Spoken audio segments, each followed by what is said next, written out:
analisis. Ini harusnya di pertemuan ke-12 ya. Jadi saya dulukan yang ini dulu ya. Analisis jalur atau path analisis ya.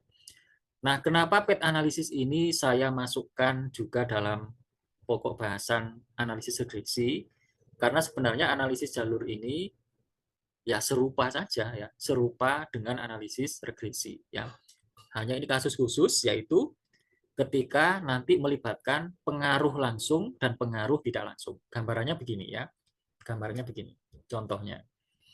Jadi kalau nanti ada model hipotetik seperti ini ya, yang atas ini ya.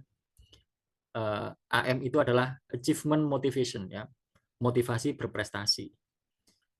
SES itu adalah socio-economic status, status sosial ekonomi dan seterusnya ya.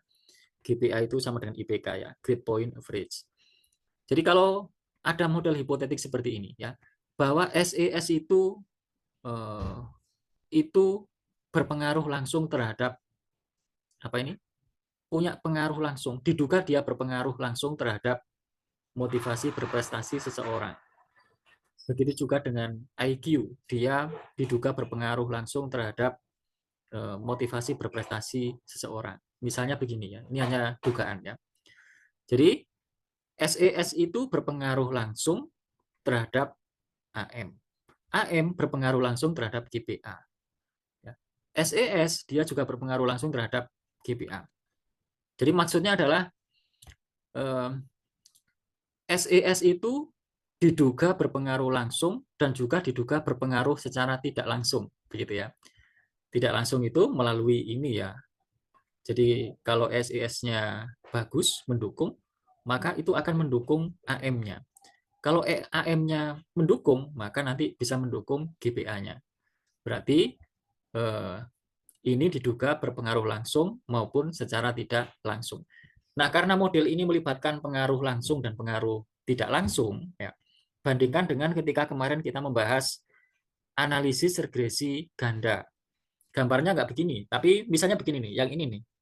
Yang di sini aja kan, yang kemarin. Pengaruh X1 dan X2 terhadap Y. Yang ini, yang di sini. Kemarin begini kan modelnya. Pengaruh X1 dan X2 terhadap Y.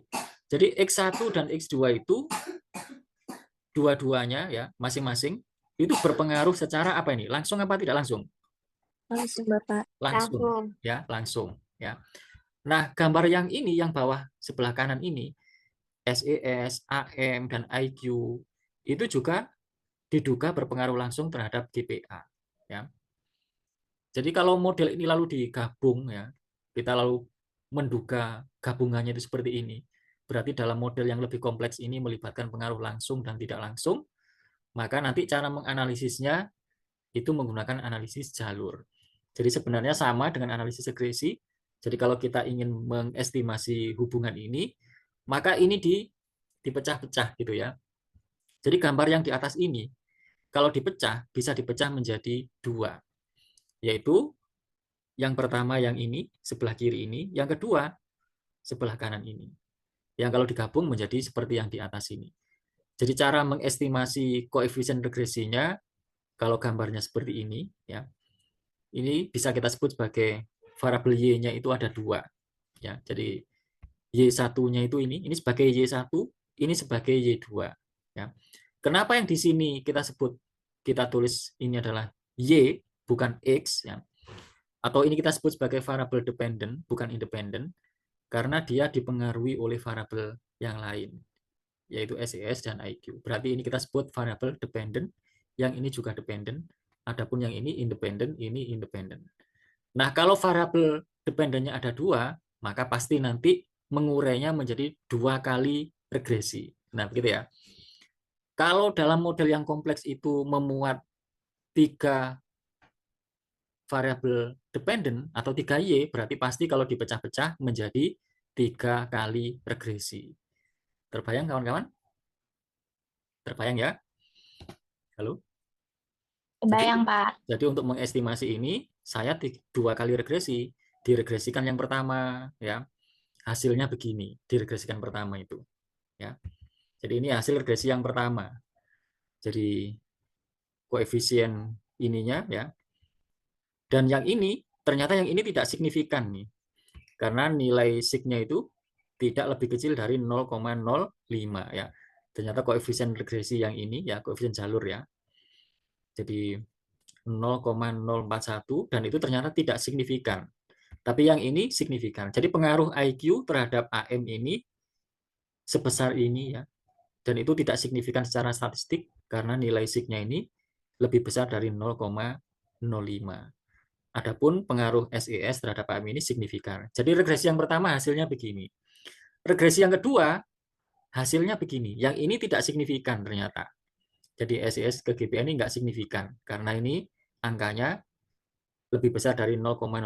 Jadi kalau sudah dihasilkan ini regresi yang pertama, ini regresi yang kedua, sehingga kalau digabung seperti ini nih, ya kan? Kalau digabung seperti ini kan, tadi yang nggak signifikan ini dan ini, betul nggak? Iya, Bapak. Betul, Ya. Pak. Nah, kalau ada jalur yang tidak signifikan, berarti jalur itu bisa dihapus. Berarti dia tidak signifikan pengaruhnya, ya. Sehingga model yang dihasilkan versi yang terakhir menjadi seperti ini. Nah, gitu ya teman-teman ya. Halo? Iya, Pak. Ya, oke. Saya kira ini mudah dipahami ya. Jadi nanti saya share kembali slide yang versi sudah ditambah ya, sudah saya tambahkan. Jadi slide yang saya bagikan nanti terus bertambah, nanti sampai pertemuan yang terakhir itu menjadi lebih lengkap ya. Baik, saya kira ini ya, ini saya klaim 2 pertemuan ya, sehingga nanti kurangnya tidak terlalu banyak ya hutang saya ya. Oke, saya kira cukup ya. Mungkin ada pertanyaan dari kawan-kawan ya. Silakan.